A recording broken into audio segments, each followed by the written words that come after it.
cooperatives have a duty to keep accounts. The logical conclusion of accounting work is a financial statement or report. The financial statements show how effectively the management of a company manages the resources entrusted to it. Incorrectly drawn financial statements may give a false impression of a company's financial situation. Depending on the laws of each country, the report is prepared either by national legislation or by international standards.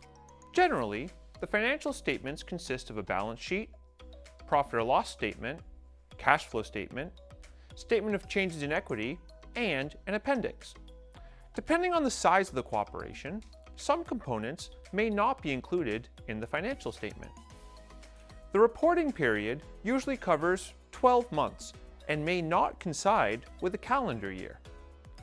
The balance sheet consists of an asset and liability, the amounts of which must be the same.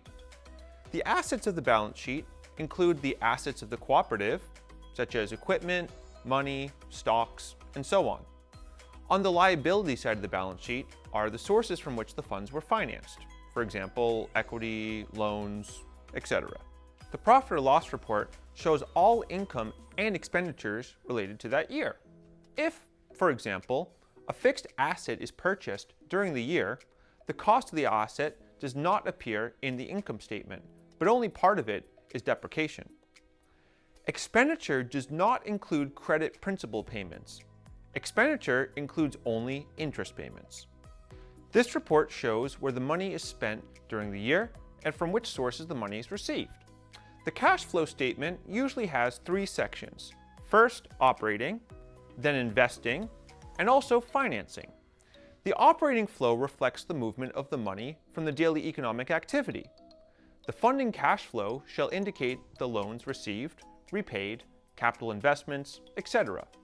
Investment cash flow shows how much money has been invested in the acquisition of fixed assets or other long-term investments, then proceeds from the sale of long-term assets and the movement of money by issuing loans and receiving them back.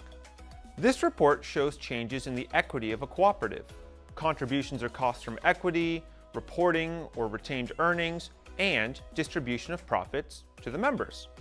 The appendix, or notes, explain the accounting policy in the cooperative, as well as explain individual items from the rest of the annual report.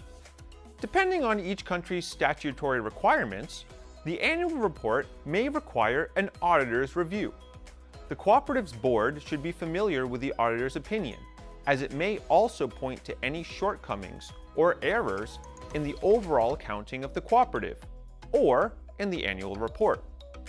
Cooperative management signs the report, but the approval of the report is carried out by members of the cooperative in accordance with the procedures specified in the regulatory enactments. In conclusion, first, terms and conditions for the preparation of the financial statements are defined in the country's regulatory enactments.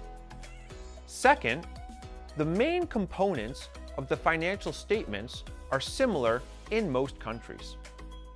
Third, in some cases, the financial statements of the cooperative may be subject to auditing.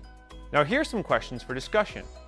First, are the short-term and long-term items properly classified in your cooperative's balance sheet?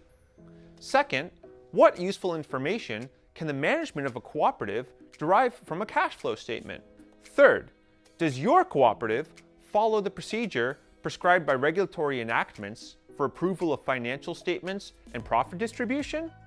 What are these arrangements for these issues in your national legislation? Fourth, why would the members of the cooperative have to read the financial report?